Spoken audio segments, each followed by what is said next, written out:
pag-uwi, yung nakadaan, medyo gumulo yung sa mapa. Kaya parang naligaw kami. So bumalik kami dito sa rough road. Parang kami sa off-road. Nandito pa rin kami sa mga trail. Pero feeling ko, malayo na din lang narating ng pavement ko kasi yung dami community eh. Oo na din, at hindi masyadong bugbog. Yung mga napapanood yung video ng puta, grabe, puro lupa eh. Nalaman natin kung ganun ba talaga or nagbago na. Ayun lang, oo nga. Ito na bang to medication and exercise. If ever you have to take it. simula na. So, nakikita niyo talaga na panginain talaga ng transportasyon dito ay ito.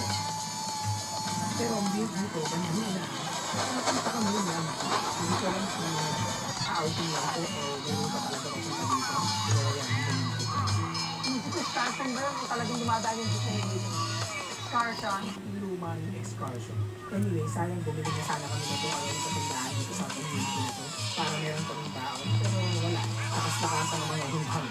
At akalain mo merong basketball court dito sa loob. So hindi naman ito loob ng gubat. Kaya parang may pa rin may basketball court. At least may laruan dito nila. Parang maglambot na tayo nila. Nalambot na ba meron mo?